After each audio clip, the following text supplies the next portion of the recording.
I wanted to ask you, tell us a bit about how you came back to Facebook and Instagram.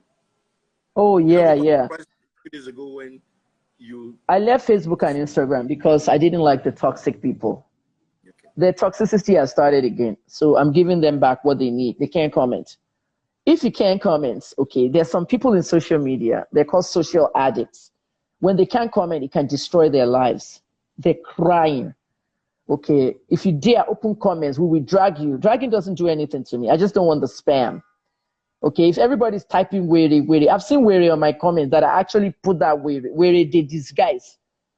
You know, weary. I put it in my most filtered words now because it's triggering my spam filter. If you're going to comment on my page and you're going to put the word weary, you're going to trigger the spam filter and your account is going to be blocked.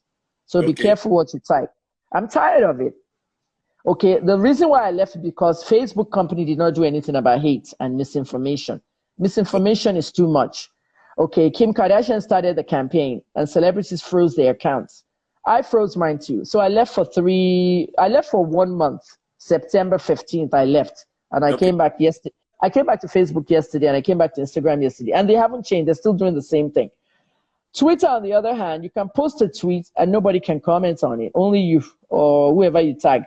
Okay, and then you can make your page private and nobody can retweet out. They don't like it. When they want to drag you, they will not quote your tweet. You can mute them. Twitter has all the tools, but Facebook and Instagram have not done enough, especially Facebook. They own Instagram. Instagram, I just disable comments, limited. Nobody can comment. There's a video now that's trending on my page. You can see it, 40,000 hits. The one about my rallies. They want to comment. So they're in my DM begging me to open comments. They want to comment. No, you're not going to comment. One person messes up, everybody does it. Okay? One person, everybody suffers it. Okay? I have a friend in America who left their job yesterday and tweeted, I just quit my job. I love my colleagues and my CEO. They're great people. But I would not allow one person to continue yelling at me and disrespecting me. I gave my notice an hour and 30 minutes ago, you know, and the tweet went viral. There's always one toxic person. I don't like toxic people. I've taken enough from them. It affects your mental health. I mean, 50% recovery from PTSD. Look at the guy that came to bail me out, not bail, to shorty me out. There are some things that you want to do in this life and you think you can do it, you can't. There's a famous celebrity whose girlfriend cannot enter America because she's blacklisted. We all know who that is. But that celebrity has a lot of money. Money cannot get that visa. Do you understand what I'm saying? Yeah. Just like the guy that came to bail me out. They gave me 200,000 bail again because Justice Fubara wanted me to go home and he was angry that he didn't get the letter. So he made that bail very tiny. But with two shorties, it is the shorties that we didn't have. We had the bail. So you see what I'm saying? And a human being has to shorty me so I can go home. So when I finally shortied, you know, Alabo Graham Douglas asked me to come and stay with him in his house. And that's where I was for 30 days before I went to Ibadan. Graham Douglas took me to see Ibiomi. And Ibiomi apologized and begged me. He actually begged me, but people think I went to beg him at the testimony in his church. No. That's what they saw. And that video is edited. I forgave the pastor. The pastor told me to read 2 Timothy in the persecution of Saul to Paul and all that. Because Ibiomi saw that what he persecuted me for, I was not the one that wrote it. This case was about, they sent something to me and I posted page 1. I'm looking to solve a case. And it was a fake letter, 8 pages. Instead of the police to investigate that letter, or ask me questions over the phone. They came to my house, surrounded it. And the manner in which they took me, it caused the fight between the Attorney General of Oyo and the Attorney General of Rivers, Aguma. Chinwe Aguma, the one that died. It caused the fight between him and Shewa Bimbola. Shewa Bimbola is my first cousin, but he never told anybody that. He made all the phone calls. Chinwe didn't want to talk to him. He's gone for the day. He's not on his desk, blah, blah, blah. Ultimately, it caused the fight because Abimbola said, look, I'm not part of the prosecution team. But she's from Oyo State and she's the daughter of a governor. I have to involve myself.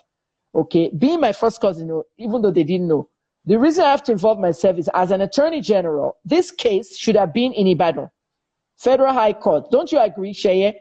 Why did you drag her to Port Harcourt? If she said she committed a crime on a computer, she typed whatever she typed that you allege on a computer in Oyo State, it should have been here. Why was she abducted? Why was she dragged over there? Because of a powerful pastor.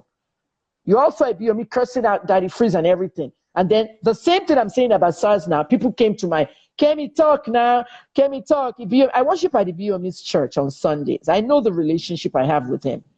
But he knows that the manner in which SARS carried me, it was wrong.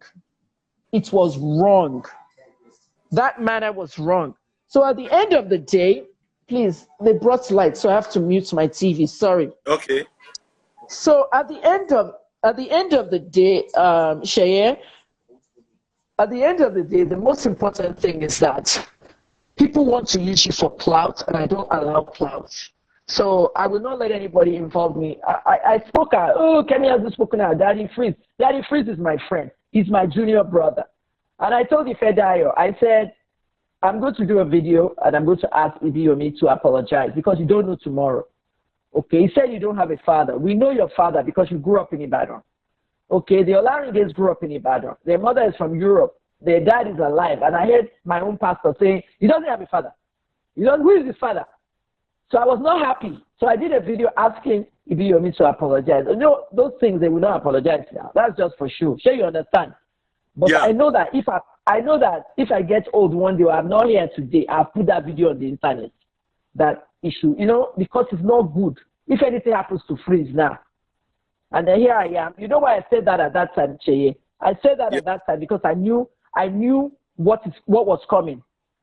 Now that I've told you this story about Kennedy Okoko allegedly organizing to assassinate me with the SARS, how do you now feel? Was he not fighting for his spiritual father, Ibiyomi?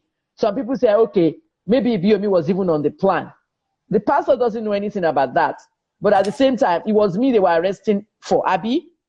Yeah. So when Daddy Freeze heard that kind of story and saw the tweets 2 days ago, he was shocked.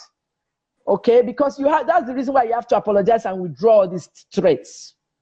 So SARS did me bad, and I'm seeking legal advice. It's not that I wasn't going to do it. Okay, I'm not suing anybody, but I'm seeking legal advice because I was ill.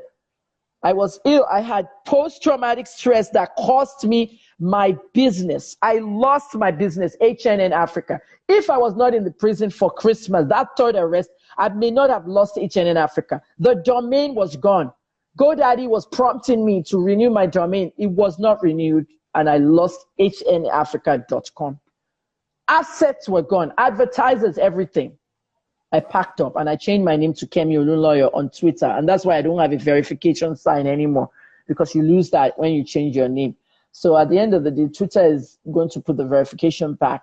I lost everything, and I started again with KEMI Talks, which you interviewed me about a few weeks ago. I was in City People magazine. Thank you for that interview.